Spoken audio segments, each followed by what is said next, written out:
Descubre nuestra programación y prepárate para ver mucho más. Más puntos de vista, más deporte, más series, más arte y ciencia, más música y cine, más documentales, más entretención para grandes y chicos. Descubre UChile TV, donde todas las verdades se tocan.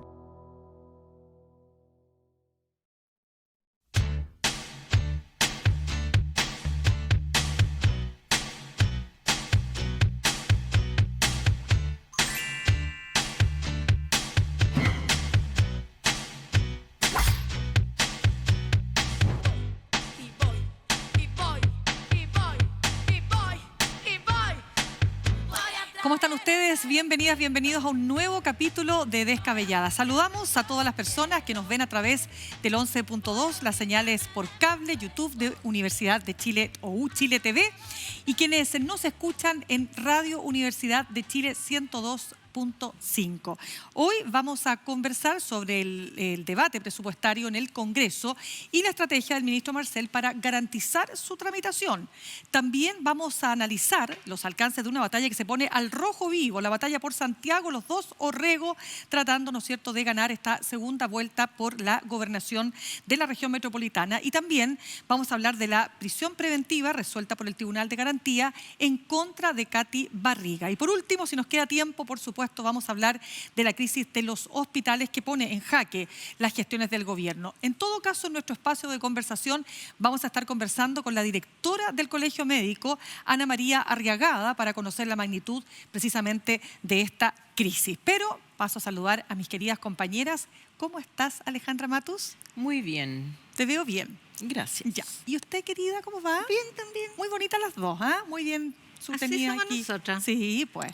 Muy bien. Bueno, chiquillas, tenemos harto tema que conversar y particularmente porque el debate, tal como lo decíamos al comienzo, se ha concentrado en este debate presupuestario, en lo que es el presupuesto 2025, con una particularidad, y es que de manera inédita el ministro de Hacienda, debido, ¿no es cierto?, al recorte de proyección de crecimiento para el país este año, ha debido bajar no solo las expectativas, sino que hacer un recorte derechamente de un poco más de 600 millones de dólares. Vamos a partir, Ale, cuéntame cómo has visto tú esta discusión. La del presupuesto. Claro. Primero que nada, aclarémosle a nuestra audiencia que el recorte es un recorte del crecimiento. O sea, igual es un presupuesto expansivo, pero menos expansivo. Es un recorte de 7% de lo que se había propuesto. En vez del 2,7 va a ser el 2%. Me parece, o sea, en un lado pragmático, me parece que el gobierno logra este acuerdo marco con la oposición para tener un presupuesto razonable y sensato, dada que bajaron las expectativas de crecimiento del país, pero también me parece que en un plano simbólico y político es una respuesta al golpe que recibió el ministro Marcel por haber aspectado un crecimiento mayor que el que ocurrió realmente. Claro, está en el fondo sincerándose una realidad que, Yasna, lo conversábamos, ¿te acuerdas? Hace un ratito cuando ayer, sin ir más lejos, el ex ministro de Hacienda, Ignacio Briones, decía en una entrevista en La Segunda que en el fondo aquí lo que pasa es que no hay plata. No solo él, lo vienen diciendo varios aquí, no hay plata y para poder efectivamente proyectar gastos, tú tienes que proyectarlo en función de cuántos ingresos vas a tener. Y la discusión que también se ha instalado es que se ha proyectado, se está haciendo o se están produciendo más gastos que los ingresos que van a entrar. ¿Cómo ves esa situación, Yasna, que puede generar hartos problemas? Sí, ahora a mí me llamó la atención como varios economistas de la plaza, como se dicen, los más reputados, los Edwards, los Marfan, los Velasco, le dieron mucha cobertura, mucho apañe a Mario Marcel, en un momento difícil para él. Incluso Briones, en esa entrevista. El mismo Briones, sí. Reconociendo justamente lo que tú estás indicando, que el gobierno ha hecho un esfuerzo importante por reducir el déficit fiscal. El déficit que se recibió del gobierno de Piñera por razones naturales de naturales de pandemia, pero el ingreso familiar de emergencia, acordémonos que se extendió más allá de lo acordado para que durara diciembre en las elecciones. Entonces, también hubo harto de demagogia electoral hacia fines del gobierno de Piñera. La cuestión es que los gastos de pandemia generaron una expansión fiscal que no tenía cómo cubrirse. Y este gobierno en el primer año hizo un equilibrio, incluso generando superávit. Después vino un pequeño déficit, pero el equilibrio fiscal en Chile se calcula por la regla de estructural, equilibrio estructural, o sea, a largo plazo. Puede que un año haya déficit, o sea, se gasta más de lo que se recauda, al otro año haya un poco de superávit, pero estructuralmente en un horizonte que sea de 10 años es lo mismo que el crecimiento tendencial, porque hay vaivenes económicos que de todas maneras se pueden ir resolviendo en el largo plazo. Pero en eso hay un reconocimiento transversal. Lo que pasa es que, como anotaba la Alejandra, o sea, equivocarse en las proyecciones de crecimiento para una persona como Marcel, que está muy horquillado por supuesto, programas de reforma que no le han resultado, se le cayó la reforma tributaria, logró la ley de cumplimiento tributario y eso le dio un poquito de holgura, pero creer que se podía crecer al 2,6 y que resulta que, por lo menos según la encuesta de expectativas económicas que hace el Banco Central periódicamente, va a ser al 2. Hay una diferencia, al 2,2, hay una diferencia importante. Incluso Marcel llegó a decir que podíamos llegar al 3%. Entonces, claro, eso desequilibraba la meta de no superávit, porque no era esa la meta, pero de convergencia fiscal de -1, no mayor déficit que eso. Pero yo creo que hay un factor para este acuerdo de recorte fiscal que va más allá de lo interno, de la presión interna y del debilitamiento político que él sufrió, porque además es una ley de presupuesto que se tramita después de las elecciones en las que le fue bien mal al oficialismo, y eso normalmente a las oposiciones las embravucona, sobre todo que aquí hay minoría parlamentaria, las dos cámaras, eso es una realidad, el gobierno tiene que asumirlo. Entonces hace este acuerdo, que es un acto de debilidad, pero que yo creo que también miró el resultado de la elección de Estados Unidos, porque tiene implicancias importantes para Chile. Tú dices, claramente, y eso es lo que se está discutiendo en estos días, además todas las medidas proteccionistas y cómo van a afectar, por ejemplo, nuestras exportaciones. Pero sin duda que, tal como decía en otra entrevista el ex ministro Andrés Velasco, nunca es fácil, ¿no? El ex ministro de Hacienda, Andrés Velasco, nunca es fácil ser ministro de Hacienda, y lo saben los ministros. Y como que hubo una suerte de prestada de ropa, ¿eh? Que era como, yo decía, cuando los médicos se prestan ropa, nunca se critican entre ellos, por lo menos públicamente, aunque quizás eso ha cambiado, pero una prestada de una reacción corporativa. Una reacción corporativa, porque claro que es difícil administrar tanta plata y las arcas de un país en tiempos difíciles. Sí, pero a ver, los ministros de Hacienda son de una especie especial porque están en política, pero como que miran a la política así con desdén. Y la negociación con el Parlamento debe ser su peor momento, así como para ellos ir como a la jaula de los monos. Hay que decir que algunos se comportan, dan razón porque presentan indicaciones ridículas y graban videos para sus distritos y sus regiones. Entonces, es un espectáculo bien circense el que ocurre en estos días. Todos saben que al final muchas de esas cosas no quedan, pero se levanta polvareda por... Como los 1.000 pesos de fondos reservados para la Secretaría de Interior, por el caso Monsalve. Se aprobaron 1.000 pesos. Cosas que pasan todos los años, Claro. pero a mí me sorprende que este año, a diferencia de otros años, la oposición no haya aprovechado para extremar las rencillas. Que haya un acuerdo marco es un hecho distinto a otros años. Los republicanos aquí hoy día prestándole ropa a Marcel para que no pasaran ciertas indicaciones. Yo creo que la oposición, si bien le fue mejor que al oficialismo en las parlamentarias, está resintiendo lo que muestran las encuestas de que la gente no valora mucho el ring, estar en el ring y no resolver los problemas. La política de trinchera. Sí, yo creo que hay una cierta convergencia de ambas partes a decir ya, hagamos una cosa sensata, conservadora. Lo que sí despierta muchas preguntas, porque es el último gobierno, o sea, el último año del gobierno, si el gobierno va a poder realmente emprender alguna transformación con este presupuesto modesto. Creo que va a haber una amplificación de manifestaciones en estos días de distintos sectores. Están los médicos, pero hay otras que van a estar sucediendo precisamente por lo mismo, porque nadie quiere ser parte de ese recorte que se anunció y cada cual va a tratar de poner sus temas primero. Pero puede ser sensato, puede ser racional, pero no sé cuán políticamente va a permitir acallar ciertas demandas o ciertas expectativas insatisfechas en la población o en sectores más bien organizados de la sociedad civil. Claro, solo agregar que a propósito de lo que tú decías de las elecciones y de un poco de lo que queda de las elecciones pasadas, ¿no? Donde efectivamente Renovación Nacional es el partido que mejor le va dentro de lo que es la centroderecha.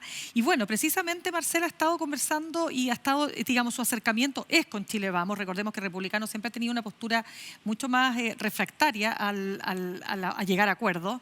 Lo propio ha pasado con Lo Poco y Nada, pero que está teniendo ahí un impulso. Hay que seguir el curso de lo que pasa con el Partido Social Cristiano, pero obviamente que el contacto del ministro son con diputados como por ejemplo el diputado Frank Sauerbaum o Miguel Mellado de Renovación Nacional y Felipe Donoso de la UDI. Y ahí una articulación interesante porque por ejemplo yo conversaba con Frank Sauerbaum luego muy después de las elecciones municipales y él decía nosotros estamos en una postura de llegar a acuerdos. Claro, vamos a ver si esos acuerdos hasta dónde alcanzan para una reforma a las pensiones, gran tema pendiente, que la verdad no sabemos si se va a poder cumplir en este año que queda de gobierno.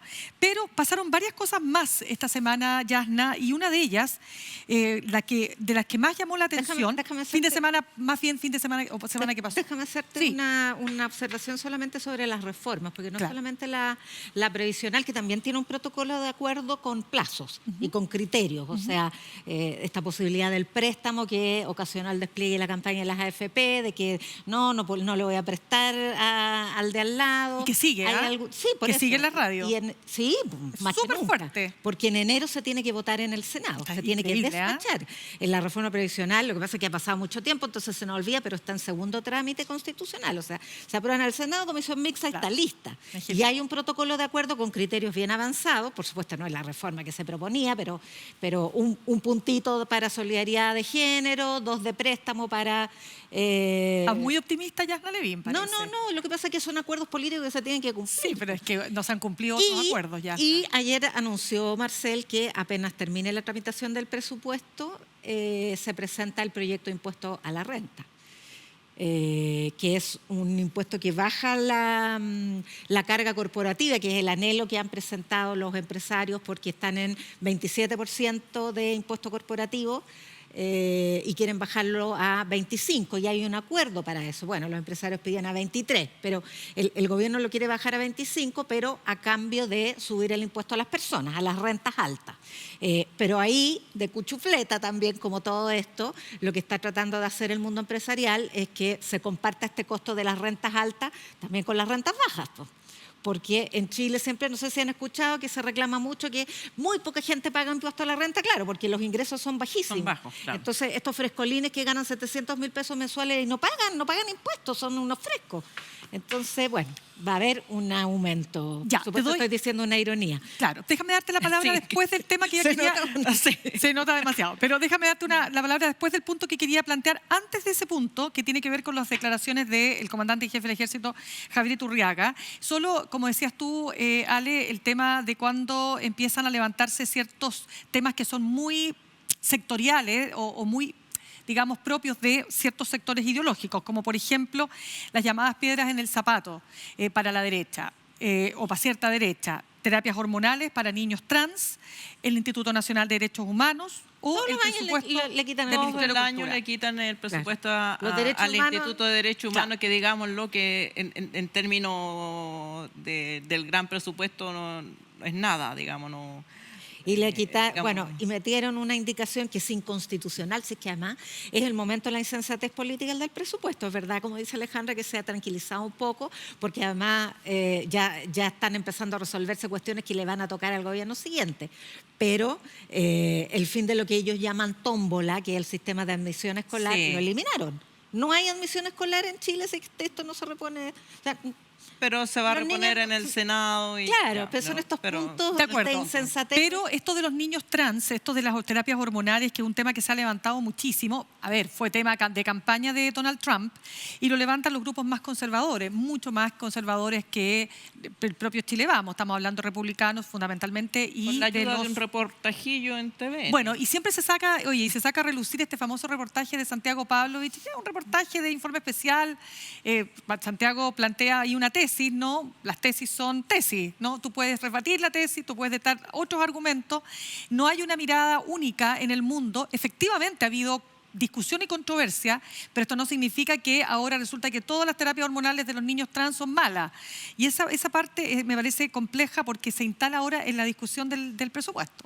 Sí, bueno, me toca de cerca porque tengo una hija trans y creo que pasa lo mismo, pasa una situación muy similar en este tema que con el aborto. Los que opinan son hombres y digamos, no las personas involucradas, no las personas que tienen algo que decir sobre el tema. Entonces, se levanta un estudio que fue, bueno, no vamos a entrar en ese tema porque es muy técnico, lo podemos tratar otro día, pero es un estudio que hace una conclusión respecto de potenciales daños de las terapias hormonales, como potenciales daños tiene cualquier tratamiento, cualquier medicina que tomen las personas. Digamos, hay decisiones que pueden tomar, y quién toma las decisiones también es otro punto de la controversia, y a qué edad exacto se hacen caricaturas de que a los niños a los 4 años les van a dar hormonas, cosa que no es cierta. Y yo creo que se falta el respeto a las personas que viven las transiciones de sus hijos, se falta el respeto a los niños, niñas y adolescentes que están pasando por estas transiciones y la incertidumbre y la angustia que viven esas familias, porque simplemente alguien, un parlamentario, por hacer un punto político, por darse un gustito, se le ocurre decir vamos a terminar con esta terapia, sin suficiente análisis y sin escuchar a las personas que debieran tener una voz en este tema. Claro, lo que decía yo, ¿no es cierto? Esta discusión presupuestaria se presta también para que distintos sectores hagan sus puntos ideológicos. Aquí el kit clásico: derechos humanos, no más presupuesto; cultura, no más presupuesto; género, no más presupuesto; medio ambiente, no más presupuesto. Todas cosas que para una cierta posición más conservadora sobra. Bien, antes de cambiar de tema, quiero darte la palabra, Yarna, porque había un punto que dejamos pendiente y que fue esta alerta que levantó el comandante en jefe del ejército, que sorprendió cuando dice tenemos financiado solo el 23% de la dotación de soldados profesionales.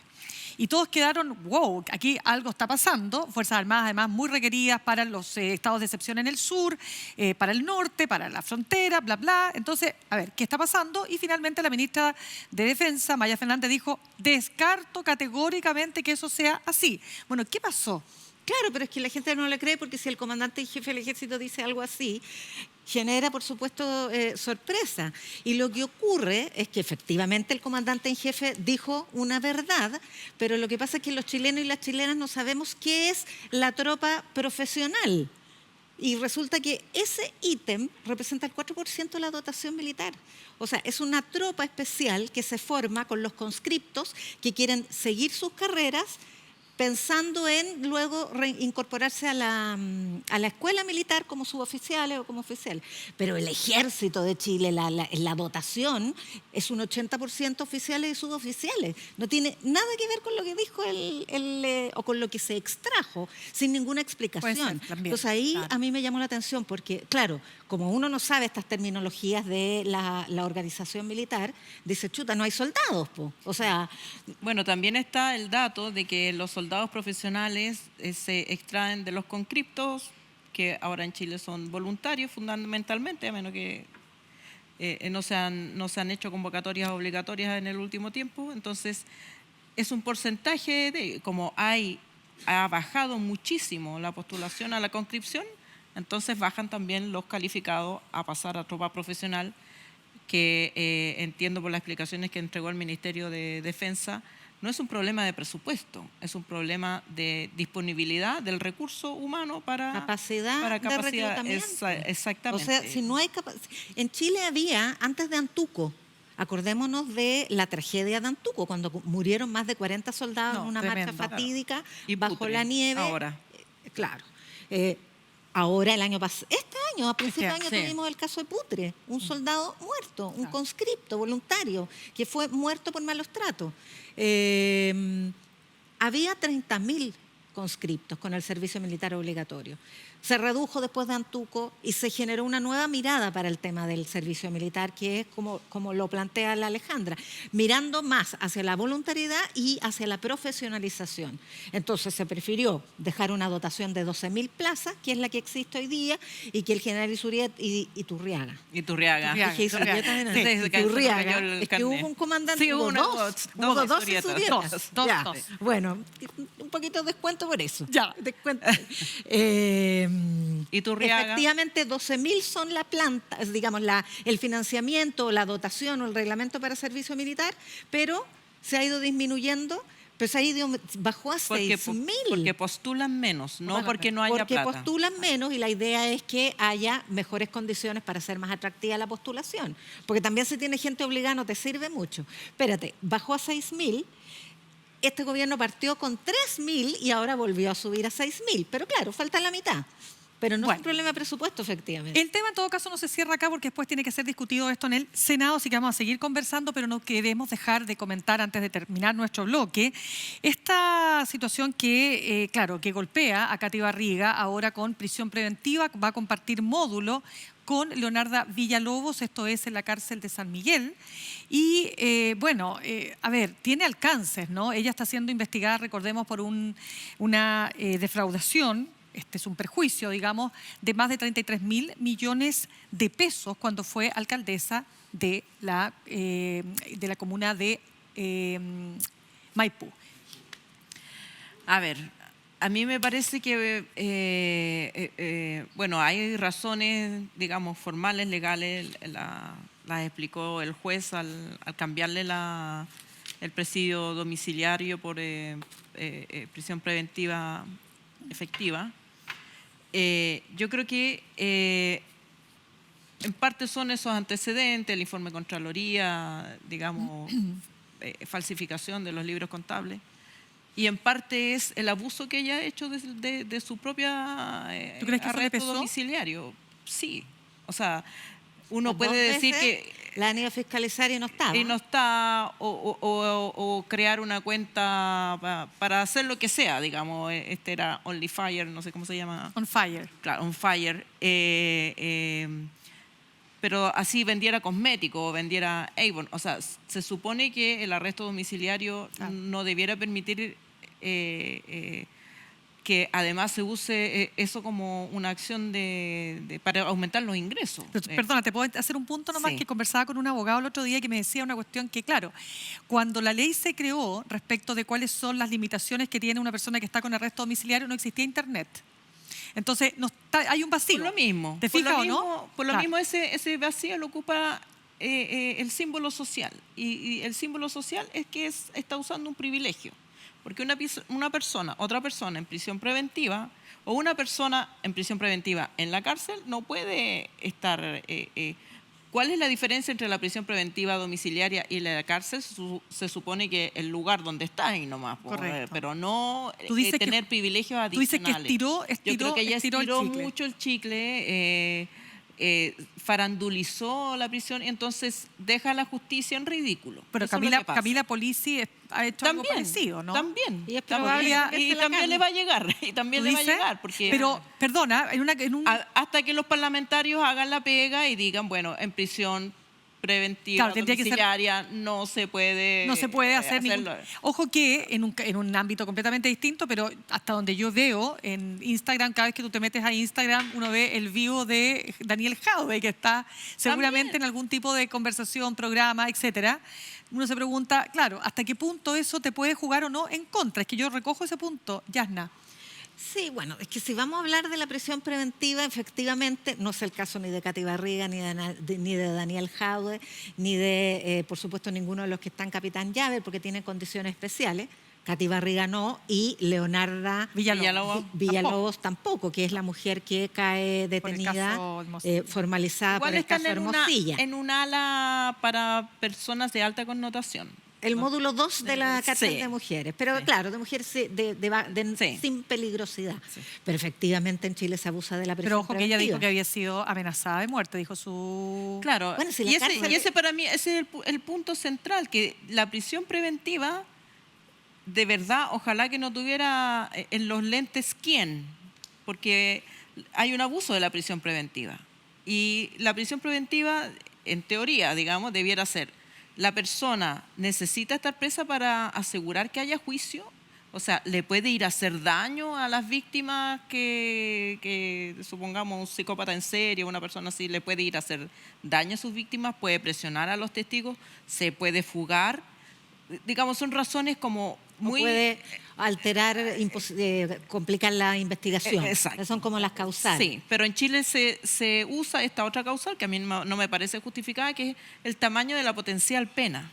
Porque eso no se hace cargo de la que persona puede salir inocente. Las penas pueden ser muy grandes, pero la persona todavía tiene derecho a presunción de inocencia y muchas veces está presa. Bueno, que hay veces que es al revés, pues, porque lo abonan a pena, pero Y lo abonan a con pena. arresto domiciliario y resulta que la mitad de la condena ya la cumplieron. Como en el caso Macaya. Como el caso Macaya en su casa, En que su fondo. que es una Un fondo, gran claro. extensión de tierra. Entonces, hay un abuso de la prisión domiciliaria, pero yo, mira, más allá de porque Katy Barriga tiene esa necesidad, al parecer ella es un personaje, pero creo que así como Katy Barriga y así como otros casos similares, yo creo que es tiempo de que los partidos políticos empiecen a tomar nota de la responsabilidad de elegir a sus candidatos, porque ella era una muy buena comunicadora y, claro, comunicadora de entretención. Muy bien lo hacía. Pero para la política se necesita un poco más y sobre todo para el servicio público. Si estamos hablando de municipalidades. Fíjate que uno empieza a olvidarse, pero hoy día escuchaba a Tomás Bodanovich, el alcalde en ejercicio, y decía, sí, nadie se alegra de la desgracia ajena, pero estamos hablando de los costos de calles sin pavimentar, CESFAM sin insumo, imposibilidad de distribuir pañales para los jardines infantiles, medicamentos que no se han podido comprar. O sea, Inversiones estamos en hablando de escuelas. tragedias humanas cotidianas de los habitantes de Maipú. Entonces, pucha, ese es el costo, porque claro, también te dicen, ella no se llevó la plata para la casa. Fue malversación, fue fraude, falsificación de documentos, pero la plata quedó dando vuelta ahí en monitos, peluches y collares. Y collares pero el Swarovski. costo social es altísimo. Total y absolutamente. Por eso, lo que va a pasar en estas elecciones a gobernadores es tan importante y vamos a ver si las y los chilenos y todos aquellos que están autorizados para votar, evidentemente van a elegir a las o los mejores. Nos vamos a ir a una pausa, pero antes quiero invitarlas a que nos sigan en las redes sociales de Uchile TV y vean y escuchen las repeticiones de este y otros capítulos en YouTube y Spotify. Al regreso, vamos a meternos en la batalla por Santiago, que está al rojo. Ya volvemos. ¿Cuál es la receta para el éxito? ¿Ser un alumno ejemplar y obediente? ¿Estudiar una carrera universitaria conocida y lucrativa? Pero, ¿te imaginas haciendo otra cosa?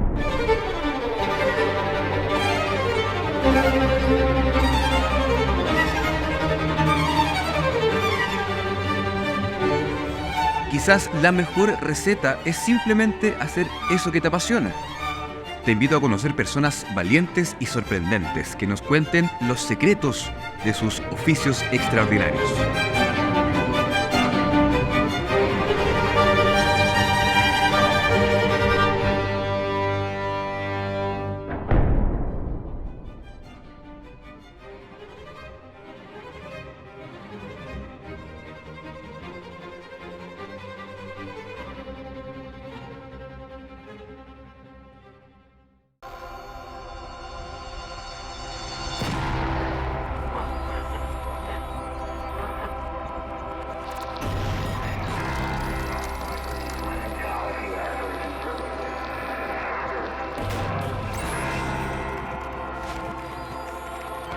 Vuelve a la televisión la mejor serie chilena de ciencia ficción, Gen Ichima.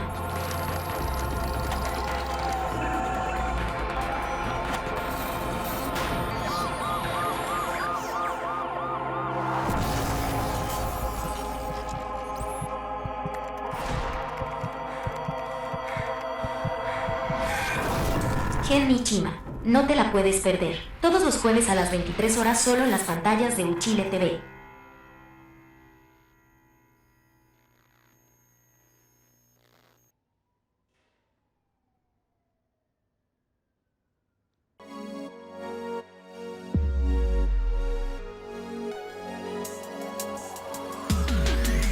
¿Eres virgen o no eres virgen?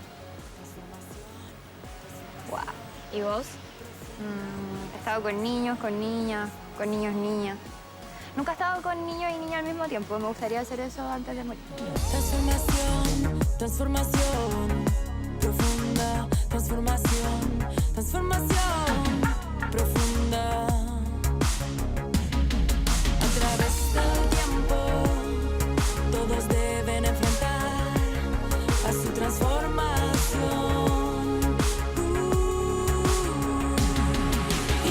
Bichos raros, todos los lunes a las 23 horas por Uchile TV.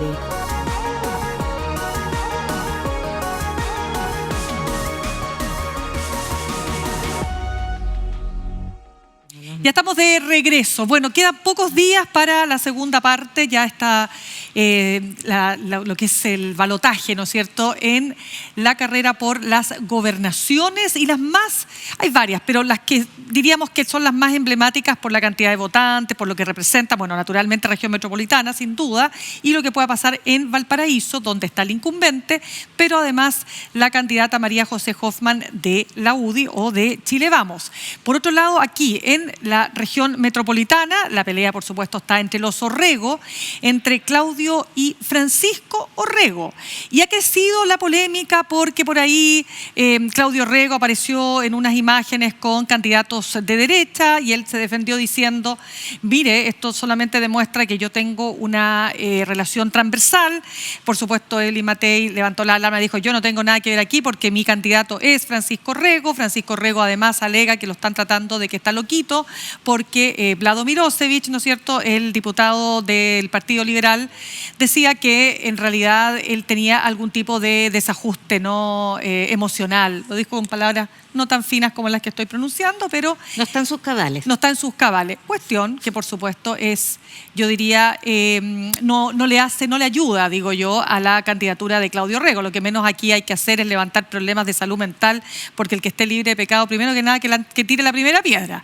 Pero dicho eso, la campaña está al rojo. Y está al rojo porque queda muy poco tiempo y porque aquí se va a ver si es que efectivamente un candidato que Francisco Orrego, que ha hecho una carrera fundamentalmente a través de este programa Sin Filtro, con un lenguaje muy agresivo, ¿no? Es parte de su impronta, con descalificaciones muy del estilo Donald Trump, logra efectivamente moderarse y demostrar que él sí es capaz de poder tratar con todos y cada uno de los alcaldes que forman parte de la región.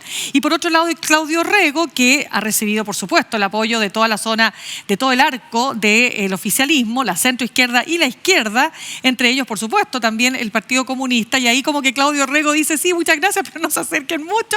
¿Por qué? Porque también él está disputando el centro. Y aquí está la situación. ¿Cómo ven ustedes, chicas, esta campaña? Bueno, la derecha está haciendo una apuesta al plebiscito, lo han dicho varias veces y lo repiten de manera constante, de que Claudio Orrego es el candidato al gobierno y por lo tanto este es un plebiscito respecto del gobierno. Tratan de no tocar mucho las capacidades de Francisco Orrego, que no tiene, no tiene una trayectoria en la administración pública ni en el servicio público, no ha ejercido ningún cargo que le sirva de currículum para postular a la gobernación. Entonces, más bien se maneja con ese discurso la derecha.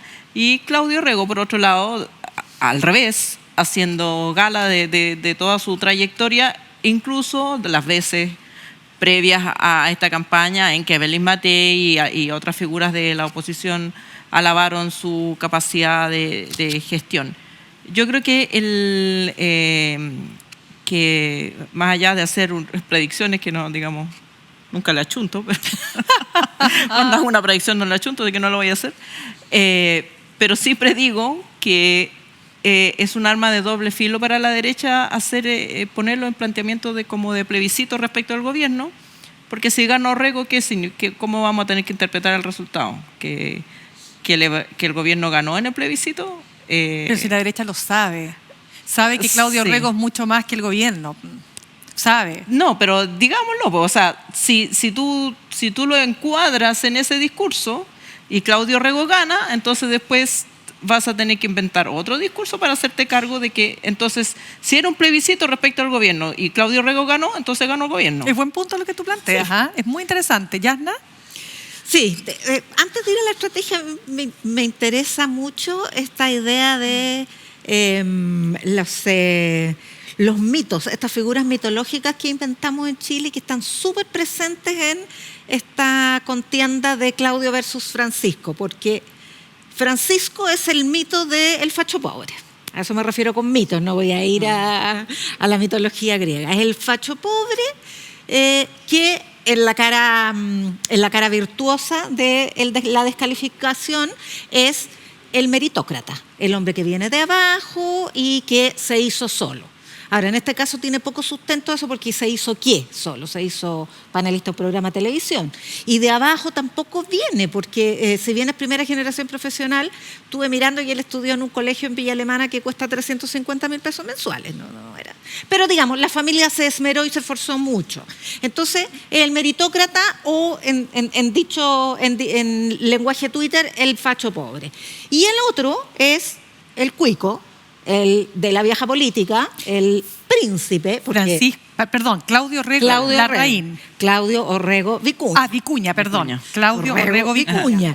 De hecho, antes de que él se saliera de la democracia cristiana, había una sensibilidad que él encabezaba junto con Undurraga Alberto, igual de vinoso, y Walker, los tres Walker. Los príncipes. Cuando todos eran los príncipes. Exacto. Entonces, aquí tenemos la otra doble cara de la mitología chilena, que es el príncipe en lenguaje tuitero o en lenguaje virtuoso, la figura del experto. Y efectivamente ahí sí hay un poco más de sustento porque tiene una larguísima trayectoria en la vida pública que vista en la perspectiva de lo que a algunos les gusta hablar octubrismo, es la vieja política. Es la vieja política. Dicho eso, que es la peor manera de hacer campaña y no le va a resultar a ninguno de los dos, pienso que lo que dejó claro la elección de alcaldes es que a los chilenos y las chilenas les gustan las personas que hacen cosas, los hacedores, que es además un concepto que inventó Joaquín Lavín padre. Los problemas concretos que le interesan a la gente. Ese era el slogan. Y eso es lo que le gusta. Y por eso ganó Tomás Bodanovich con la mayoría que ganó, y hay muchos casos más que se podrían mencionar. Y Orrego, Claudio, sí responde a eso. Él tiene ya una trayectoria, entonces es un hacedor de cosas. Además, en un periodo en que los gobernadores eran muy abstractos, porque nadie sabía mucho qué hacían. Esta va a ser la segunda elección y ya hay un poco más de cultura cívica respecto de qué hacen y qué problemas pueden resolver los gobernadores, aunque un poquito más, porque están los delegados, los seremi, en fin, sí. Claro, a ver, de todas maneras, fíjate que yo conversaba el otro día con Tomás Duval, un analista político de centro derecha, que decía, ojo con las gobernaciones, porque esta es una votación, decía él, que no es la suma de los dos van a segunda vuelta, pero no es tan simple como, ¿cuánto obtuvo la derecha en el arco? Ya, entonces sumamos los socialcristianos, sumamos los republicanos, sumamos Chile Vamos, ¿cuánto le da? Después sumamos acá a, el Frente Amplio. No, decía, no es así. Vamos a ver, yo no soy experta electoral ni mucho menos. No sé si se va a sumar o no se va a sumar. Obviamente, si atendemos las encuestas hoy día, Claudio Orrego encabeza. Pero yo insisto respecto a lo que tú señalabas. Yo creo que la derecha tiene súper claro que es un candidato fuerte y poderoso. La derecha tiene súper claro que es más que el gobierno. sabe que si bien efectivamente Claudio Rego ha de alguna manera flirteado con sectores del Frente Amplio, etcétera, es un hombre que tiene una trayectoria política, es un panzer político, eso es una realidad. Por supuesto que se basan muchos de los análisis desde la derecha en el hecho que él no triunfó en primera vuelta, pero estaba difícil triunfar en primera vuelta porque había mucha fragmentación, digamos, o sea, no era llegar y que ganara, sobre todo que tenía, ¿no es cierto?, una situación, insisto, complicada desde el punto de vista de las votaciones, pero más allá de aquello, yo creo que es muy interesante el punto que tú señalas. Si efectivamente a él le va bien, se cae la tesis entonces de que este es un plebiscito al gobierno. Al revés, sería como un premio, ¿no es cierto?, para el gobierno. Y en realidad se le va bien, la verdad es que le va a ir bien básicamente por Claudio Rego, desde mi punto de vista, y si es que efectivamente ganan estas elecciones. Sí, pero todo depende de cómo tú cantas la partida, ¿no? Porque si tú decidiste cantarla así, y ese es el encuadre que pones, después te vas a tener que hacer cargo. Ahora, yo creo que el tema de Francisco Rego, que más allá de si gane o pierda, responde a un fenómeno internacional de cómo las ultraderechas se instalan a través de cualquier personaje, un día desconocido, mientras más vociferante, mientras más agresivo, mientras más políticamente incorrecto y a veces incluso dispuesto o disponible a saltarse ciertas normas legales, como no hacer campaña el día de la votación que hizo Francisco Rego,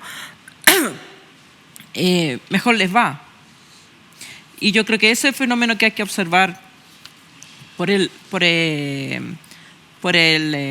impacto que pueda tener hacia el futuro en la política chilena. O sea, ahora que ganó Trump, con Milei al lado, probablemente, uno sabe, ¿no?, por las internacionales, las internacionales que había antes de socialistas o qué sé yo, que eran miradas por las derechas, ahora del progresismo hay que mirar las internacionales de ultraderecha que se juntan y establecen una estrategia común, hay financiamiento, apoyo y podría tener un alto impacto en la política local, más allá del resultado de esta contienda en particular. Claro, pero eso estaba muy, concitaba mucha atención la observación de la elección de alcaldes y concejales y la primera vuelta de gobernadores por ese tipo de liderazgo. O sea, fue como un sondeo de cuánto prenden esos liderazgos. Y no fue el caso de Iván Poduje, por ejemplo, y varios líderes locales que tienen esas características. Lo que pasa es que aquí la otra candidata en la primera vuelta era una republicana, que tenía menos capacidad de liderazgo y además claramente fue un mal momento para los republicanos la elección que pasó.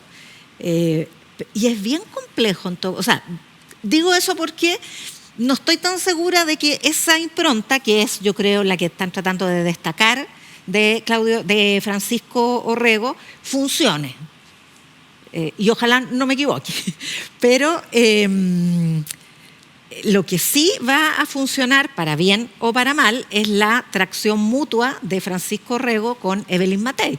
Porque Claudio Orrego no tiene un correlato presidencial. No hay presidenciable de la centroizquierda. De hecho, él podría ser si le va muy bien, o podría haber sido si le hubiese ido muy bien en primera vuelta.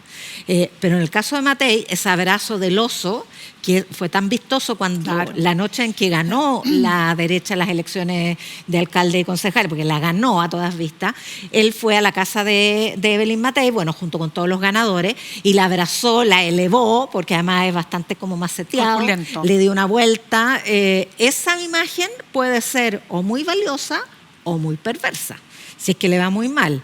Entonces, ahí el plebiscito juega para el otro lado. O sea, esto puede ser un plebiscito en contra o a favor de Evelyn Matei. Claro, mira, igual es bien especial.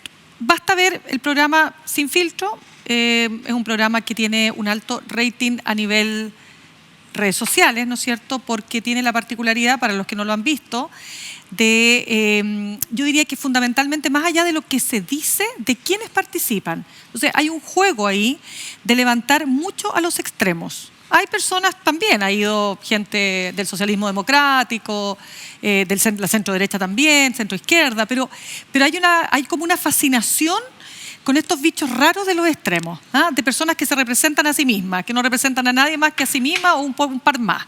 Pero ahí está el juego, ¿no es cierto? Esta sobre-representación, pero además muy vociferante, con un lenguaje muy procaz, muy al choque. Esa es la idea, ¿no? Bien controversial, harto veneno, harta frase, digamos, para Insultante. Twitter. Insultante. Para X, entre paréntesis, déjenme un paréntesis, se ha convertido además en un espacio que está siendo bastante resistido, más aún hoy día, cuando Elon Musk ahora ya es parte del gobierno. Vaya, el cargo no lo tengo a mano, pero ahora ya... Director del Departamento de Eficiencia Gubernamental. Sí, ya. Entonces, o sea, se dedicará a cortar todas las regulaciones para que sus empresas puedan... Totalmente. O sea, uno de los grandes temas de la discusión hoy día de los expertos señalan aquello, que aquí Elon Musk, antes que todo, le interesa aprovechar... Elon Musk. Claro. Elon Musk, le interesa Elon Musk. Claro, es a sí mismo, se interesa a sí mismo, pero básicamente hay un tema ahí porque, o sea, si ya X era insoportable, imagínense ahora. Pero voy al punto. El punto es que esta candidatura y estas características chocan precisamente con lo que se mostró en esta elección municipal o de gobernaciones, las últimas elecciones. Y que es que la gente en Chile votó fundamentalmente por posiciones más moderadas. Entonces aquí viene el juego. ¿Cómo se modera un personaje que ha sido totalmente lo contrario? Entonces, lo que ha dicho, por ejemplo, lo decía el otro día la senadora Paulina Núñez de Renovación Nacional. Oye, pero si es por eso, me decía el presidente Boric, ¿cómo era antes según ella, de ser presidente? Y mira cómo el cargo lo cambió. Es verdad que cambió por razones evidentes. Y ella decía, lo propio le va a pasar a Francisco Rego. O sea, el cargo lo va necesariamente a moderar. No sé si eso va a ser tan automático, pero sí lo que sé es que para estar en un cargo así, obviamente se requiere experiencia política. Y la pregunta que uno se hace, ¿cuál es la experiencia política de Francisco Rego? Dicho eso, el verdadero plebiscito, si ya se trata de esto de hacer un plebiscito, voy a decir un lugar común, que a la Ale le cargan los lugares comunes, lo digo igual, es el día de la elección. Con el día después. El día después. Ahí vamos a ver exactamente. Con el diario del lunes. Con el diario, eso que te encanta. Todos son generales después de la batalla, ya. Todo aquello que ya sabemos, pero en definitiva. Hay una encuesta, una encuesta activa que le da 43,5% a Claudio Rego y 27,3% a Francisco Rego. Entonces, es que si esa encuesta se aplica, es lo que decía Tomás Duval. Porque si sumáramos todo lo que las derechas obtuvieron, estaría muy peleada esta contienda. Entonces vamos a ver si la gente vota nuevamente es decir, si las derechas logran reunir esa votación y en definitiva Francisco Rego se convierte en el próximo gobernador, o Claudio Orrego va a lograr, insisto, por su gestión más que por cualquier otra, porque no tiene ni padrino político, ni una madrina. La Soa Bachelet desapareció de las candidaturas y no estuvo en la última etapa. Parece que tampoco va a poder llegar a la Secretaría General de la ONU. Porque ya no llegó. Veto Trump. No, ya no llegó. Y Xi Jinping tampoco la quiere mucho porque le hizo el informe de violación a los derechos humanos. Entonces, no, pues sí, para llegar a esos cargos hay que hacer algunas renuncias, que no es el caso. Sí, pero yo creo que en el fondo va a depender del comportamiento del electorado, si va a aceptar alguno de estos metarrelatos o simplemente va a ir a votar por el que le parezca mejor gobernador, pero además, ¿qué van a hacer los que van a votar enojados en segunda vuelta? Porque claro, es que la gran duda es no es la papeleta gigantesca, pero es como una votación. Tú dices una campaña que está al rojo, yo no sé dónde, porque la gente en realidad ha estado pendiente del campeonato claro. En los medios que no los lee. Sí. Nadie. Pero espérate que esté el foro, entiendo que va a haber algún foro de ambos y ahí se van a... Vamos a ver. Ahí vamos a ver cuántos pares son tres moscas, como dice el dicho, que nunca he sabido cuál es el origen, pero ahí se va a medir y ahí vamos a saber si todo el equipo que la derecha le ha puesto a Francisco Rego va a apostar al personaje de Sin Filtro o va a apostar al meritócrata que surgió. Oye, pero se nos olvida algo muy importante. Ha habido un grupo de personas que a mí me sorprendió, entre ellos Matías Walker, recordemos, senador de Demócratas, ex demócrata cristiano, ex correligionario de Claudio Rego, que también es un ex demócrata cristiano, tal como contábamos, que le dio su apoyo. Ahora, él no vota acá, dijo, si yo votara aquí en Santiago, voto por él. Y esto significó la ira de la senadora Jimena Rincón, que yo creo que enojada debe ser cosa seria. Tiene toda la pinta. ¿Y qué dijo? Siempre está enojada. Bueno, ¿y qué dijo? Dijo que esto le parecía, ¿cómo dijo? ¿El colmo? No dijo la palabra el colmo, pero dijo que esto era algo Pasó así el como límite, colmó la inaceptable. sí. Y esto es muy interesante porque finalmente el partido son dos. El partido de dos se divide. El partido de dos se divide. Y es que ¿sabes lo que pasa? Que yo creo que es interesante, no sé si va a haber una fisura o no, recordemos cuánto sacó Demócratas en la última elección, si lo medimos solo por concejales, 2 puntos. 2 puntos, porque cuando sumas 1,2 solo el partido más independientes, 2 puntos. Y ni un alcalde, ¿y cuántos Y concejales? ningún alcalde. No ¿Dos sé, concejales? ponte tú.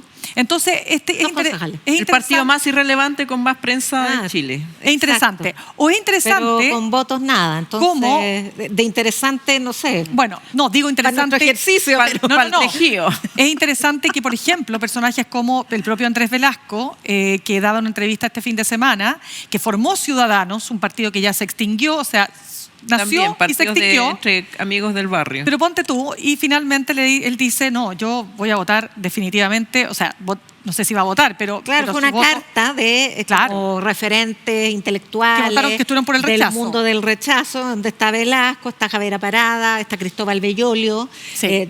otros intelectuales que llaman a votar por Francisco Rego. Ahora, hay que acordarse de una cosa. Llaman a Fran. votar por Francisco Rego. Perdón. No, po, Claudio. Por Claudio. Oiga, ya, usted se va a equivocar. Llaman a ¿ah? votar por Por Claudio Claudio Orrego. Orrego. No por Francisco. Ay, por Dios. A pesar de que Francisco Rego fue también uno de los rostros, entre comillas, social del rechazo, porque a él lo levantó así la derecha. Sí. Lo levantó como este referente de Con mi plata no, Con mi plata no, que era una claro. supuesta Sí, claro. organización social Es que, déjame contarte algo. de financiamiento desconocido. Déjame vincularlo con algo que, ya, ustedes van a decir, bueno, una encuesta más, pero nos hemos acostumbrado que todas las semanas tenemos una encuesta que se llama CADEM, que Alberto Mayol dice, su metodología puede estar muy en discusión, pero mira, se ha instalado toda la semana, nos entrega algo. ¿Y qué nos entregó esta semana? Que el 81% de chilenas y chilenos le parece, tiene una imagen positiva de Nayib Bukele. No, el presidente- 81 era el no, 40. no, es que el 81 tiene una imagen positiva. Ah. Y el 41%... Que le preguntan por los no, líderes mundiales. claro, y Sí, el 40 pero imagínate No. cuántas personas de esas que dicen, ¿qué imagen tiene? ¿Positiva o negativa de Juan Pérez? ¿Cuántas personas de esas realmente conocen a Juan Ya, Pérez? pero el 42% dice que ojalá Por teléfono, el próximo por presidente... celular. ¿Quiénes lo conocen? Oye, y ojalá lo que decía ese 42% de los encuestados, que ojalá el próximo presidente o presidenta de Chile se parezca a Bukele. Entonces, aquí también hay un tema que lo levantaba el otro día una editorial del Mercurio, la página A3, que decía, cuidado con que la derecha tradicional se vea tentada a seguir los pasos del trumpismo, básicamente. Pues si estos son los mismos populistas que se van, digamos, replicando de acuerdo a cada contexto. En Estados Unidos un contexto, en El Salvador un contexto muy distinto y dramáticamente distinto, porque allá tenemos otro problema que son las maras y todas estas pandillas extremadamente peligrosas, digamos, ¿no? Pero finalmente los 3 componentes que están siempre a la mano: el tema de la seguridad, migración irregular y problemas con la economía. Cuadro perfecto, un cóctel, lo metes todo a una juguera y de ahí salen estos liderazgos populistas y que te ofrecen el oro y el moro a solucionar todos los problemas. Y de hecho ya los varios analistas vienen señalando Trump no va a poder resolver los problemas migratorios como él pretende, así de un plumazo. ¿Te fijas? Entonces, Bueno, de pero nuevo. no lo hizo en su primer gobierno, de hecho. Pero por no eso. construyó el muro, no deportó, Pero por lo que supuesto. sí hizo fue enjaular a los niños separándolos de los Pero padres. ¿cómo olvidar esa imagen? de Pero bueno, migrantes irregulares. volvamos acá. Entonces, de nuevo, lo que yo creo que para mí va a ser, ¿sabes qué plebiscito va a ser de la gobernación de Santiago al menos? Efectivamente, aquí sí que vamos a ver qué es lo que vota la gente. Si vota efectivamente por una persona que promete, a lo mejor, digamos, con determinadas características, ya las hemos descrito, solucionar estos 3 problemas, y con un discurso bastante más digamos, extremos, o va a votar, por ejemplo, por la moderación. Pero vamos a ver si eso se da en la práctica y cómo se expresa. Mira, yo creo que el crimen organizado fue tan golpeador en términos de que se instala de modo abrupto, violento por cierto, pero violento también en la manera que irrumpe como fenómeno social en Chile, que pudo en algún minuto generar un clivaje de el orden versus el buenismo frente a fenómenos como la migración o incluso como las atribuciones de la policía para enfrentar al crimen organizado. Pero ese clivaje ya se derrumbó porque es tan omnipresente el problema de la seguridad que tú ya no distingues, o sea, esta idea de que el gobierno es amigo de los delincuentes y nosotros somos los verdaderos amigos de la gente, ya se disipó, pudo haber resultado en algún minuto, pero hoy día el intento de un clivaje orden versus amigos del crimen organizado ya no funciona y por lo tanto tratar de instalarse como el Bukele, al contrario, yo creo que tampoco funciona.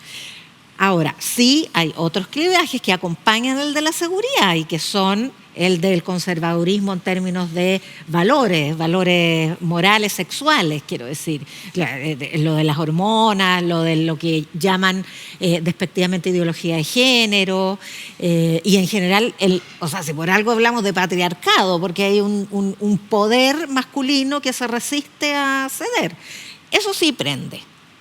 El conservadurismo en esa perspectiva podría prender, pero acordémonos que en Chile una de las razones importantes por las cuales perdió la propuesta constitucional de republicano fue el aborto. Entonces, el aborto y el bono para las mujeres casadas. Tampoco prende. Entonces, ¿cuál es el rasgo del el nacionalpopulismo del mundo, de la ultraderecha que se ha ido asentando en todas partes del mundo, que podría prender en Chile? Yo creo que es una pregunta que está abierta todavía. No estoy tan segura de que sea la réplica exacta.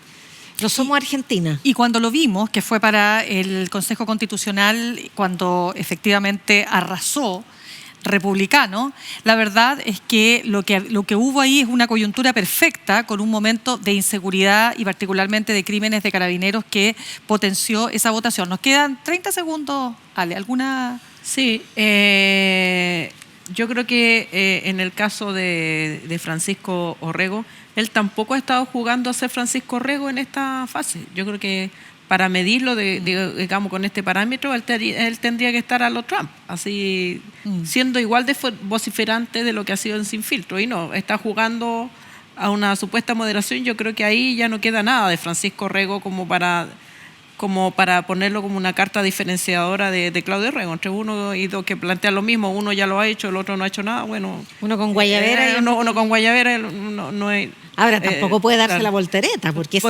ese motejo también está gastado, sí, puede cambiar demasiado. Sí, entonces no sé.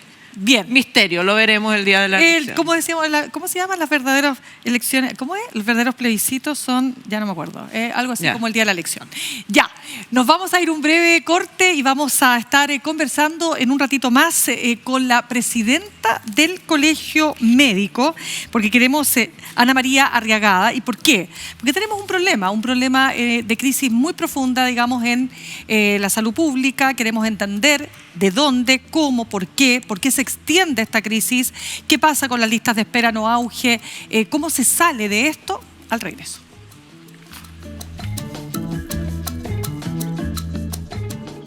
Llega a Chile TV la serie documental que se pregunta por qué. The Why. Esclavitud moderna. Igualdad de género. Pobreza y desigualdad. Derechos civiles y políticos. Historias que dan cuenta de problemáticas centrales del mundo en el que vivimos. The Why. Historias del mundo para el mundo.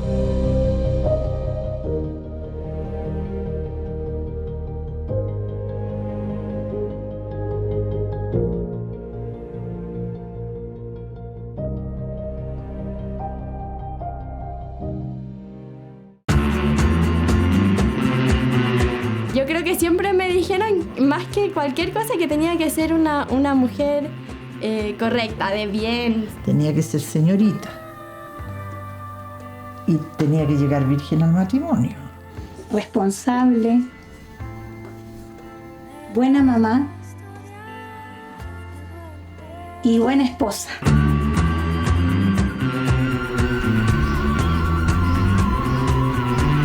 La historia llena el silencio y los terrenos sangríos. Me leo en la historia que 1000 veces se ha repetido.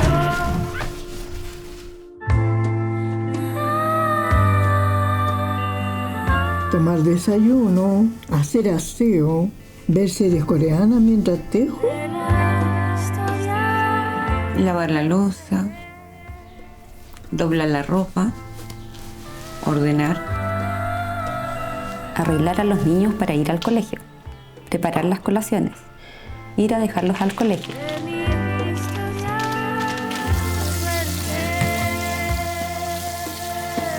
Cuidar a mis papitos fue lo más lindo de todos los cuidados que he hecho.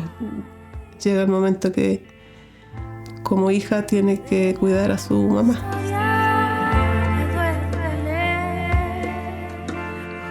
En mi casa hay hartos fantasmas.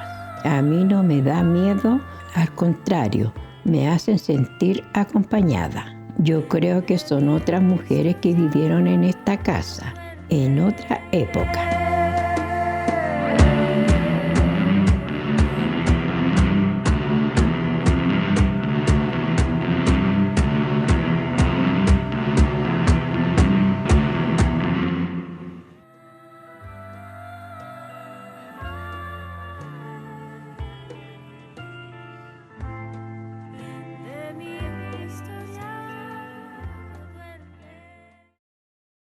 Bien, ya estamos de regreso y paso a presentar a nuestra siguiente entrevistada. Ella es Ana María Junto. Ana María.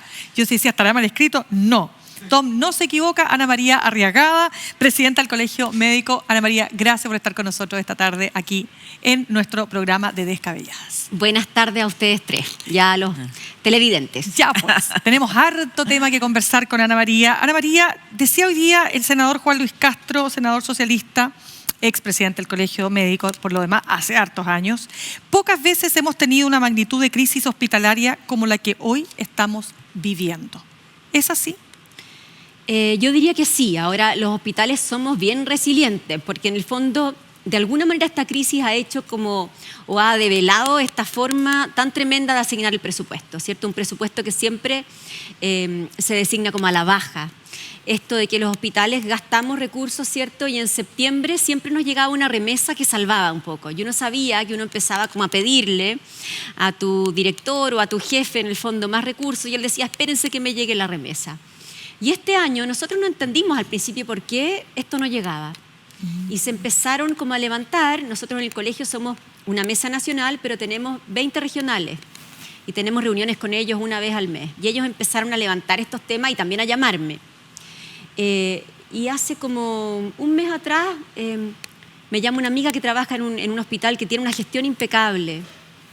Y me dice, mira, nos quedan recursos para 2 días. Entonces nosotros ahí dijimos aquí, hay que hacer algo ahora, hay que mostrar esto, hay que empezar a empujar. Y digo que no sabíamos bien por qué hasta que uno empieza a reunirnos las noticias de esto del mundo como financiero, ¿no? O del momento financiero por el que pasamos, el IMASEC, esto de que Hacienda probablemente estaba preparándose para enfrentar una discusión presupuestaria en un tiempo más complejo del que pensó, en que de alguna manera se puso en duda el nivel de gasto que había programado. Y yo pienso que eso es lo que pasó. Pasó que efectivamente hubo, de alguna manera, un gobierno que se vio obligado a contraer recursos y entonces las remesas no nos llegaron. Y cuando no llegan, los hospitales ya no enfrentan tanto deuda, sino que incapacidad de compra. Hay un sistema financiero más moderno, que se instauró hace algunos años atrás, en que si un hospital no tiene plata en su cuenta, simplemente se le bloquea la posibilidad de emitir una factura o de comprar algo. Y entonces se empezaron a agolpar o a acumular deudas con los proveedores. Los proveedores de servicios tan complejos como los guardias, las ambulancias en algunos hospitales, la lavandería. y también con insumos más importantes para nosotros, para nuestra gestión diaria, como por ejemplo las prótesis, los implementos que usan los cirujanos para sus operaciones, los diferentes dispositivos. Entonces ahí la cuestión se ha puesto muy, muy compleja, han ido llegando remesas y yo siento que, claro, el rol nuestro es obviamente varios, pero tenemos un rol de estar como presionando, ¿no? Y siento que esa presión ha resultado porque hemos levantado la situación hospitalaria, algo que probablemente en Hacienda, en la DIPRES, no es una realidad que palpan diariamente. Y que por supuesto está siendo hoy un problema también para el Ministerio de Salud en términos de su gestión, porque son hospitales que ellos mismos han impulsado a estar operando más, a producir más. En la medida que tú produces más, también generas más deuda, obviamente, y más presión de gasto, ¿no? Más necesidad de comprar implementos. Ana María, en esta semana en que el tema, bueno, ustedes llegaron con un ataúd a la Plaza de la Constitución y uno al tiro se remite a la imagen de Guido Girardi hace muchos años, que llegó también con un ataúd para Eduardo Frei Ruiz Tagle, y que habla de un quiebre en la relación, o se percibe como un quiebre en una relación con un gremio que ha sido puntal de este gobierno. La primera ministra del Interior, recordemos, fue Isquia Siches, expresidenta del Colegio Médico, y digamos, toda esta generación y el presidente y su gabinete y todo su grupo político hicieron alianza política para postular a la presidencia. ¿Qué pasó entre medio? ¿Por qué se rompe esta relación? ¿Y qué grado de fisura hay real? Porque hemos visto también desde Enrique París a muchos exministros de salud apoyando las demandas, y Hacienda parece como el demonio que no quiere soltar la plata. ¿Estamos en cualquier otro gobierno anterior? ¿Estamos como en los gobiernos de Piñera? ¿Estamos con el gobierno de Bachelet? ¿Qué ha pasado? ¿En qué momento se cortó el teléfono? Yo creo que de alguna manera las medidas de presión son diversas. Siempre nuestra presión ha ido más bien por el lado de abrir un espacio de negociación. Nosotros hemos hecho una propuesta en términos de lista de espera que es muy técnica. Nuestra relación ha sido muy fluida, digamos, con el Ministerio, en términos de que ocupamos roles distintos. Y además, nuestro colegio obviamente tiene sensibilidades que son como muy transversales, pero hoy nos levantamos frente a un tema que trasciende a un gobierno o a otro y que pasa por el financiamiento de los hospitales. Eso es algo en lo cual nosotros, si no nos movilizamos, entonces de alguna manera estamos como desoyendo un rol fundamental del Colegio Médico, que es la salud pública. Y yo, claro, quiero como desmarcar o de alguna manera enmarcar el acto simbólico de ir con un ataúd, que de alguna manera marca como, claro, el hito más bien fotográfico, pero debajo de eso ha habido obviamente una relación que ha sido muy también transversal con un Ministerio de Salud que nosotros vemos que enfrenta muchos problemas si no tiene los recursos para seguir adelante y cumplir, entre otras cosas, su meta y las metas que compartimos, que son de listas de espera. Y nuestra presión en este sentido ha ido hacia la DIPRES y hacia Hacienda. Pero que no se entienda que esto ha sido un quiebre, porque no lo es. Nosotros sí, obviamente, antes de marchar y hacer ese acto, pedimos incluso una reunión con el presidente de la República. Él nos derivó al mismo Ministerio de Salud. No hemos tenido reuniones con Hacienda, tenemos una conversación permanente con el Ministerio de Salud y tenemos además una agenda que tiene bastantes otros temas. Pero sin duda el colegio históricamente se ha movido por temas que tienen que ver con la salud de la población. Y nosotros hoy día estamos levantando un tema no con una sensibilidad política, y la idea un poco de reunirnos con exministros fue en su calidad de ministros de distintos gobiernos, y también la conversación con ellos fue cómo les va a ustedes articulando con presupuestos como asignados de esta manera. Y todos tuvieron que padecerlo. O sea, la exministra, hoy diputada Elia Molina, dijo: a mí me tocó un momento no tan complejo, pero efectivamente comprendo lo que pasa cuando a ti se te asigna un presupuesto inferior a lo que tú necesitas. Álvaro Erazo dijo: a mí también me tocó lo mismo, y Enrique París dijo lo suyo, digamos. O sea, de alguna manera la idea de invitarlos a ellos no fue como una alianza política en términos de partidos, sino que juntemos ministros y exministros y logremos levantar algo que no se va a resolver en 2 meses y que probablemente no se resuelva en el siguiente año, pero es un tema que queremos abrazar. Y nosotros creemos que hay otros países que vienen de vuelta de estas maneras de asignar recursos estrechos. Por ejemplo, Inglaterra hoy día está viniendo de vuelta de 10 años o 14 de presupuestos constreñidos en salud que han impactado incluso en sus tiempos de espera y en la expectativa de vida. Nosotros como país hemos sido tremendamente exitosos y eso la ministra de Salud lo dice a dónde va. En el sentido que somos bien admirables porque con un gasto en salud, que está ahí como en un cierto promedio de la OCDE, ¿cierto?, pero logramos resultados bastante buenos y muy buenos en expectativa de vida. Bueno, eso, si nosotros seguimos asignando presupuestos a la baja, finalmente se va a ver impactado. Solamente, te doy al tiro la palabra, Yasna, solo un punto que quiero dejar súper claro. Para ti, entonces, ¿esta crisis tiene que ver con una baja de presupuesto o también reconoces que hay un tema de gestión? Nuestra propuesta nosotros llevamos alrededor de 3 meses manifestando la falta de presupuesto hospitalario y llevamos 3 meses también con esta propuesta de listas de espera, que surge en un momento en que aparece una valorización de la lista. Cuando aparece en un reportaje, en la tercera, 760 mil millones de pesos es lo que cuesta resolver la lista de espera, nosotros dijimos si tiene un valor, entonces es posible que lo tomemos como un tema de Estado y lo resolvamos en 3 años como lo han hecho otros países. En eso llevamos 3 meses.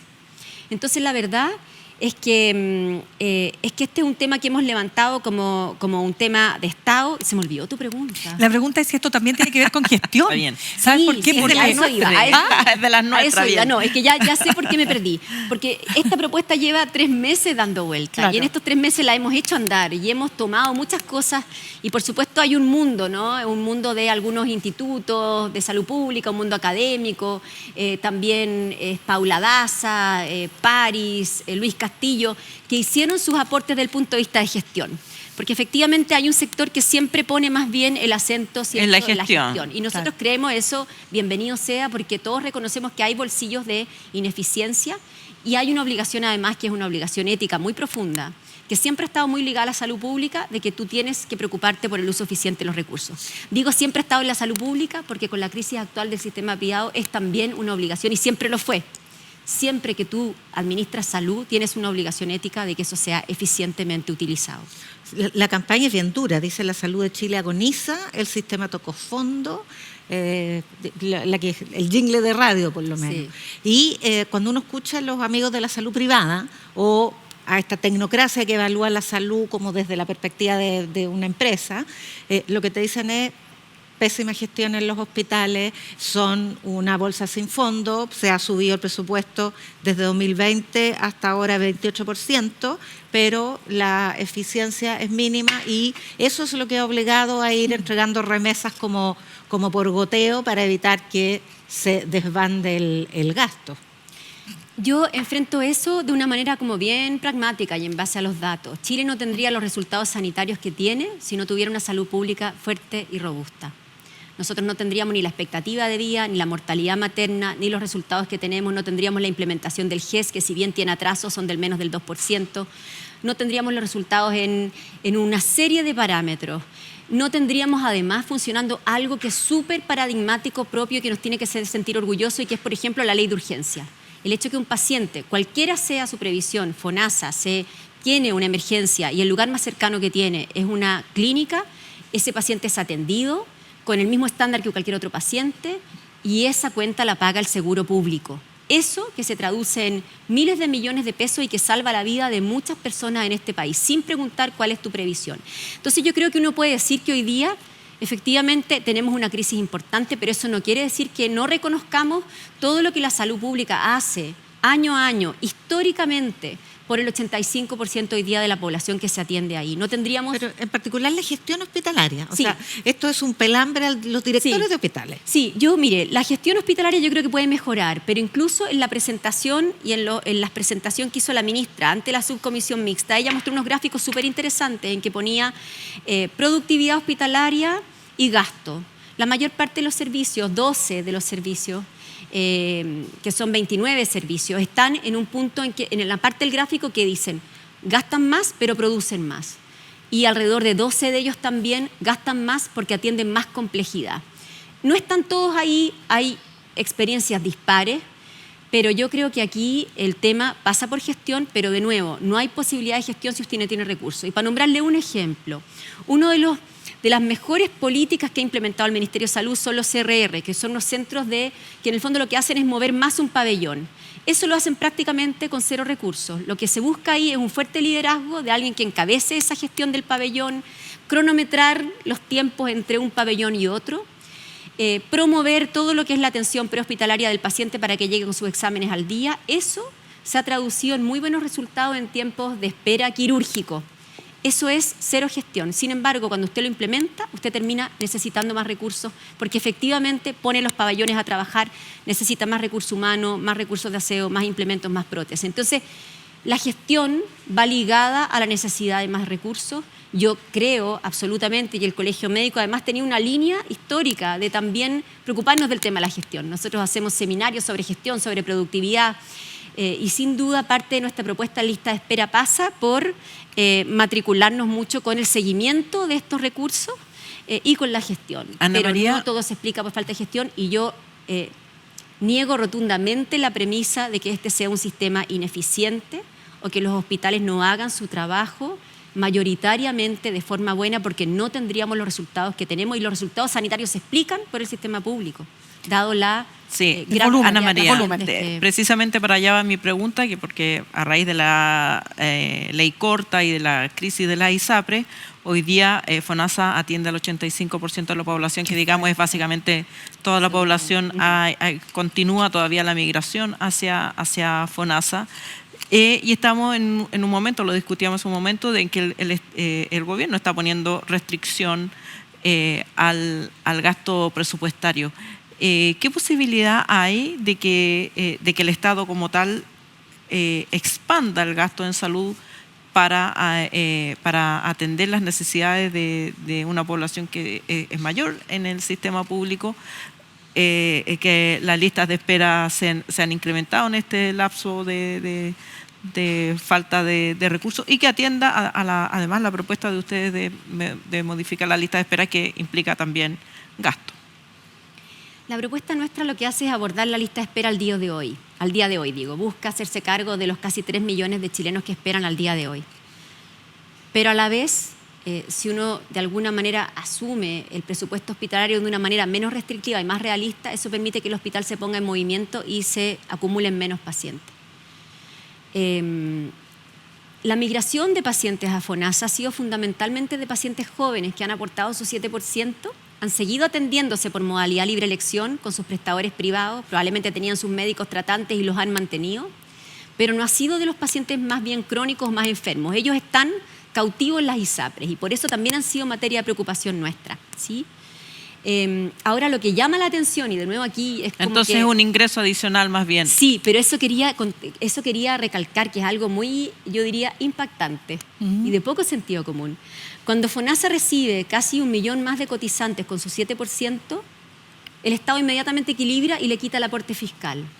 De alguna manera deja a FONASA con la misma plata que tenía presupuestado gastar a principio de año. O sea, la ocupa en otra cosa. Claro, probablemente la ocupa en otra cosa, sin duda, ya estará bien ocupada, pero lo que uno dice es como curioso, ¿no? Es como decir, vengan para acá, 900.000 personas más, yo les voy a abrir un espacio así, como en la ventana, digamos, del ático, pero les voy a tener la puerta media cerrada. Entonces, por eso es que nosotros queremos, y acá yo no soy economista, por supuesto, y estoy hablando como del sentido común, no quiero decir que los economistas no lo tengan, pero claramente aquí falta una discusión un poco de cómo se uno está como asignando. Cotizante quisiera que la plata estuviera ahí para tener una mejor atención. Y aprovecho de preguntarte, ¿qué pasó con el seguro complementario? ¿No debería estar ahora ya para los pacientes nuevos? La MSC, cobertura complementaria. La MSC está avanzando y nosotros ahí estamos también, hoy día estamos muy abocados al tema de la crisis hospitalaria, sin duda, y a la discusión de la ley de presupuesto, pero también hemos tenido reuniones con el sector privado, ¿cierto? Los prestadores que tienen todavía bastantes dudas respecto a la MSC. También hemos tenido reunión con los seguros, ¿no? Que tienen su mirada, también una mirada interesante porque son negocios bastante robustos que llevan mucho tiempo funcionando y que tienen, por supuesto, como la voluntad de embarcarse. y hemos tenido conversaciones con FONASE. Creo que ahí también el rol nuestro ha sido un poco de articular, si es cierto, y lograr como que se den las condiciones para que efectivamente exista esta gran licitación que finalmente beneficie a los pacientes. La ley está aprobada, está promulgada, lo que viene ahora son las licitaciones, se suponía que en noviembre, ya estamos en septiembre, ¿o no? Sí, eso yo sé que está trabajando y está avanzando, pero todavía hay bastantes dudas y yo creo que ahí hay que acercar más las partes para que justamente lleguemos a buen puerto, que es que haya efectivamente una manera, ojalá con una mirada sanitaria, porque también se trata de introducir algunos elementos en la libre elección que vayan en pos de la salud, de las personas también, pero sobre todo en la salud y en el gasto eficiente de los recursos. Por ejemplo, que efectivamente mi seguro me cubra si yo voy a un médico especialista, pero me cubra más si yo parta por un médico general. Esas son medidas sanitarias que se pueden ir introduciendo en futuras licitaciones y que van a ordenar un poco la licitación de manera de promover que la gente no tenga esto de, ay, me duele un ojo, me duele la articulación y me duele el tobillo, entonces voy a 3 subespecialistas. No tiene mucho sentido, eso está claro. Y es ineficiente tanto en el sistema privado como en el público. Es que, dame un segundito porque se nos está acabando el tiempo y algo que no te quiero dejar de preguntar, Ana María, y es lo siguiente. En 2023 murieron más de 17.000 personas que estaban en lista de espera no GES, la mayoría mayores de 64 años.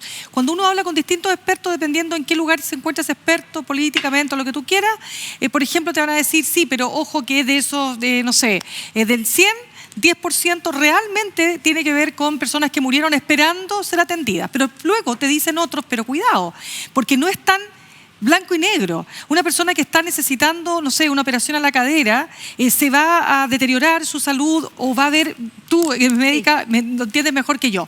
Te quiero preguntar, ¿qué entendemos cuando entendemos estas 17.000 personas? ¿Qué son estas 17.000 personas? ¿Son personas que tenían que iban a morir igual por producto de otras cosas o realmente murieron producto de no atención por lista de espera?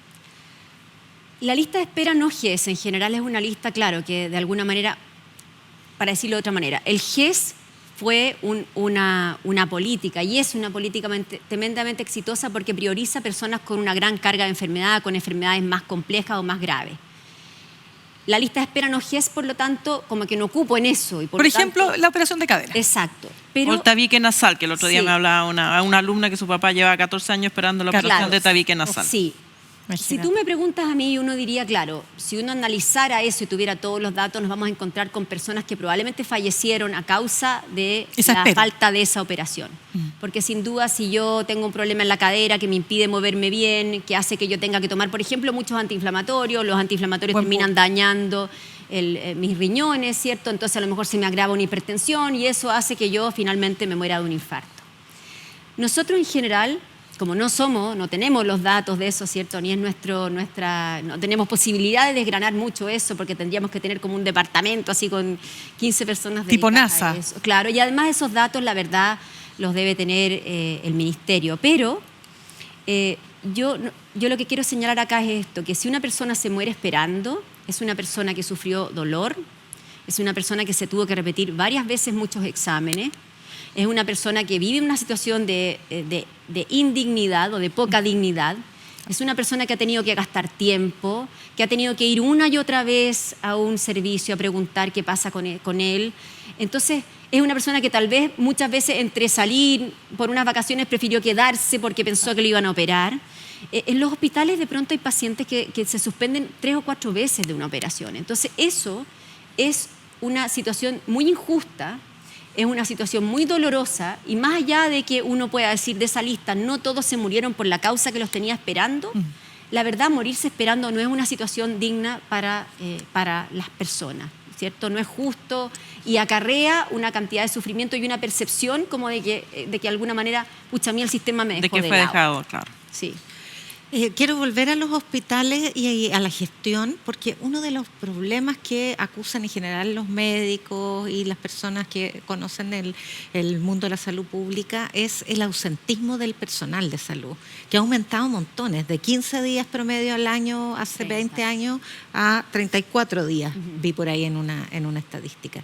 Y eso, ¿cuánto afecta al sistema, a la productividad, pero también por qué se produce? ¿Es una mala práctica o el sistema enferma a sus trabajadores? Yo creo que es una mezcla de todas las cosas. Yo voy a decir algo que parece una excusa, pero yo creo que también apunta a una de las causas. El ausentismo no es tan grande entre los médicos. Cuando lo digo, no lo quiero decir como diciendo, ay, los doctores somos mucho más responsables.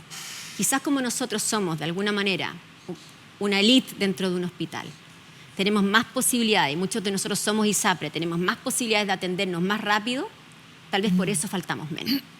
Entonces, con esto yo quiero decir que hay muchos funcionarios y que incluso cuando a mí me hacen esa pregunta, yo tengo inmediatamente en mi retina a una funcionaria que trabaja en mi hospital, que yo la veo caminar y se operó ya una rodilla, le falta operarse la otra con un dolor increíble. Claro. Esa señora, claro, que ha trabajado toda la vida que yo he estado en el hospital, que han sido 30 años, la he visto en el mismo lugar, la han ido cambiando a otro puesto. Entonces, nosotros en la propuesta nuestra, de alguna manera también planteamos abordar el tema del ausentismo.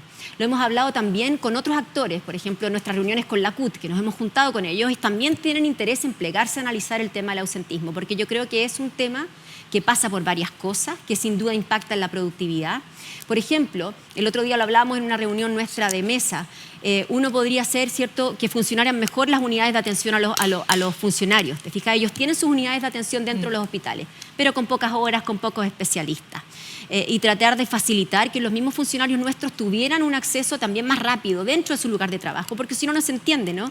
Yo trabajo acá en esterilización y resulta que estoy en una lista de espera. ¿Tendré o no una prioridad?